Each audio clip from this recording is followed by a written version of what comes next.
EastEnders Ravi Gulati faces a chilling revelation following a mysterious incident. Ravi Gulati finds himself under intense police attention next week after being secretly drugged by Nicola Mitchell, an act that sends him spiraling into a shocking and violent situation.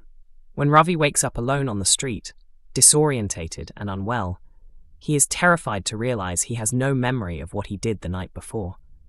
As confusion sets in, Ravi is left questioning what really happened and whether he will uncover the truth that he was deliberately spiked. Actor Aaron Tiara has shed light on Ravi's mental state during the ordeal, explaining that his thoughts are racing in every direction. Ravi initially convinces himself that he may have simply drunk too much and gotten into a physical confrontation, yet the complete absence of memory deeply unsettles him.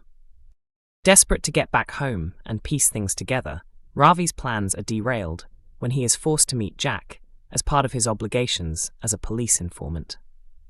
With no time to process what's happening, Ravi is dragged straight into further pressure. Once he finally gets home and powers up his phone, Ravi is confronted by a flood of alarming messages. It soon becomes apparent that while he was under the influence of drugs, he was involved in a deeply disturbing incident. According to Aaron, Ravi's physical condition becomes irrelevant the moment he realizes what might have happened. His only instinct is to rush to the location linked to the incident, with panic and adrenaline driving him far beyond his limits. As his body reacts, fragmented memories and haunting flashes of the night begin to surface. The situation feels completely disorientating for Ravi as events unfold in reverse. When he reaches the hospital, the horrifying truth finally dawns on him. Something catastrophic has occurred, and he played a part in it. Overwhelmed by fear and guilt, Ravi admits everything to his partner Priya, who is left struggling to process the seriousness of what he has just revealed. Ravi's anxiety intensifies further when the police investigating the case decide to question Priya directly. Aaron explains that Priya is present as Ravi verbalizes the truth for the very first time. His confession pours out uncontrollably, with realization hitting him in real time while Priya stands by his side. The guilt is so crushing that Ravi feels incapable of keeping the secret from the woman he loves. After Priya's interrogation, officers inform Ravi that they want to speak with him next. Matters worsen when Jack increases the pressure on Ravi, demanding more from him in his dangerous role as an undercover informant. As the investigation tightens, Ravi is left facing devastating consequences if he is deemed responsible. The looming question remains: will Ravi uncover that Nicola and Harry were behind the spiking, and will their thirst for revenge finally be exposed? EastEnders airs dangerous storyline, as viewers worry the Slater's nightmare is far from over. Latest episodes of EastEnders have left many viewers deeply concerned that darker times lie ahead for the Slater family. The long-running BBC soap has frequently portrayed the realities of bipolar disorder through Jean Slater and her daughter Stacey. In Monday's installment, 5th of January, audiences saw Jean become obsessed with uncovering who she believes murdered Anthony Truman. After constructing a detailed murder board, Jean confidently told Alfie Moon that Jasmine, the long-lost daughter of Zoe Slater, was responsible. When Alfie dismissed her theory, Jean reacted with intense anger. Later scenes showed Jean speaking to a doctor about her changing moods, during which she continued to insist Jasmine was guilty. Her behavior became more concerning when she claimed that legendary crime novelist Agatha Christie was communicating through her.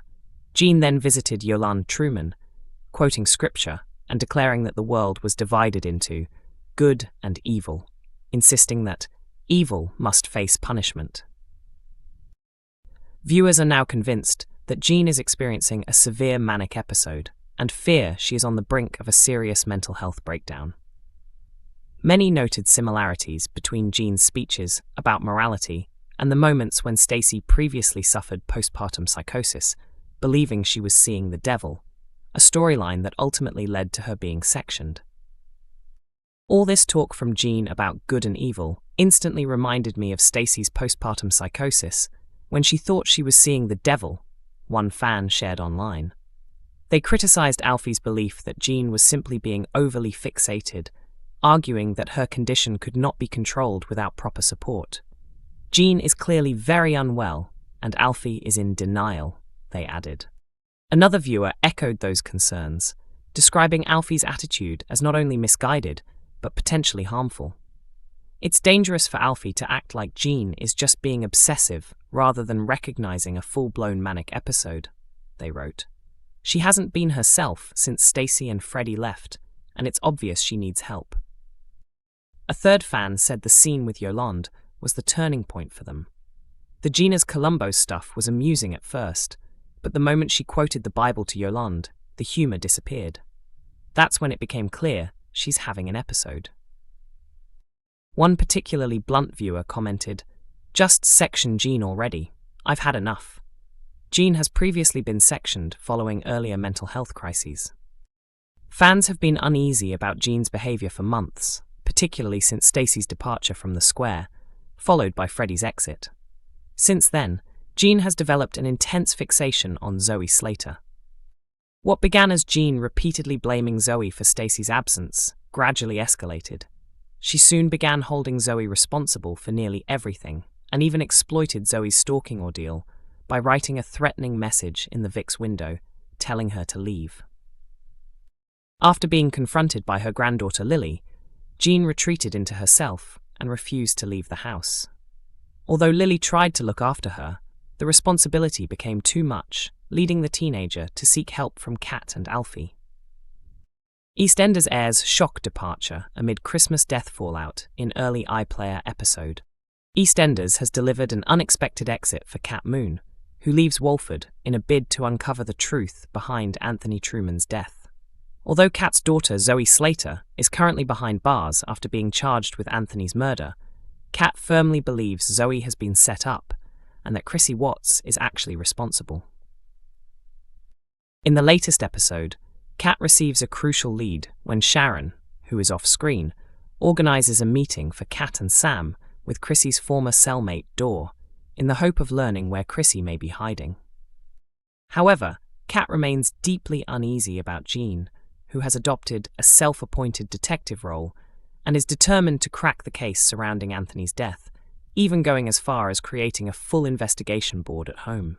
Alfie keeps a close watch on Jean, increasingly worried about her mental well-being, but he struggles to curb her growing fixation. Later on, Jean confidently announces to Alfie that she has solved the mystery, accusing a stunned Jasmine of murdering Anthony. She references a private phone conversation overheard in the toilets, though Jasmine insists she was simply trying to contact Oscar. Alfie later escorts Jean to a medical appointment, but instead of focusing on her own health, Jean continues talking to the psychiatrist about the murder investigation. The doctor observes that Jean appears to be experiencing an elevated mood and suggests adjusting her bipolar medication, prompting Jean to angrily walk out. Kat then returns from her meeting with Dor, armed with the name of a hotel in Corfu where Chrissy might be tracked down. Determined to get answers, Kat decides to travel abroad for a few days, with Alfie reassuring her that he can manage Jean in her absence. Jasmine tries to persuade Kat not to leave, anxious about being left alone in Walford, but Kat reassures her that Jean would never cause her any harm. Meanwhile, Jean turns up at Yolande's home in a distressed and frantic state, shouting accusations about Jasmine. Yolande eventually loses patience and tells Jean to stop, pointing out that Patrick is inside, mourning the loss of his son. Outside, Jean continues to trail Jasmine, watching her movements closely and refusing to back off. But is Jean onto something, or is her troubled state causing her to see danger where none exists? EastEnders airs Mondays to Thursdays at 7:30 p.m. on BBC One and BBC iPlayer.